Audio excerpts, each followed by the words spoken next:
এই যে একটি বিশাল পাথর, আসলে এটা এই পাহাড়টা পুরাটাই পাথর, কিন্তু এই পাথরটি দেখেন এটার ভিতরে রয়েছে একটি মন্দির। এটার ভিতরে রয়েছে একটি মন্দির, এই পাথরের ভিতরে একটি মন্দির রয়েছে এবং এই পাথরের ভিতরে দিয়ে একটা রাস্তা রয়েছে। আর এর পাশেই দেখতে পাচ্ছেন এখানে ঝুলন্ত ব্রিজ রয়েছে। এই যে ঝুলন্ত ব্রিজ,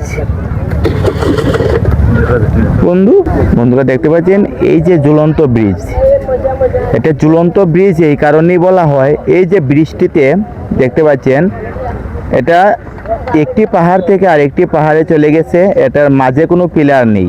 দেখতে পাচ্ছেন এই ব্রিজের মাঝে কোনো পিলার নেই। সরাসরি ডাউকি বাজার থেকে এই ব্রিজটি হয়ে শিলং, গুয়াহাটি এবং বিভিন্ন জায়গায় যেতে হয়।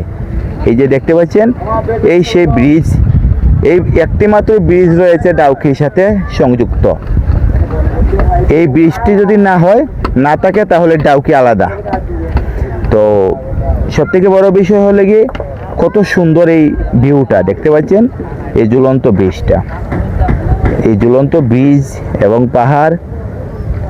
এই যে একটি ঝুলন্ত ব্রিজ হয়ে এই রাস্তা দিয়ে আপনারা যারা শিলং, গুয়াহাটি যান, এই রাস্তা দিয়ে এই পাহাড়ের এই পাথরের ভিতরে দিয়ে, মানে পাথরের সামনে দিয়ে এইদিকে রাস্তা রয়েছে, পাহাড়ের সাইডে দিয়ে এই রাস্তা দিয়ে যেতে হয়।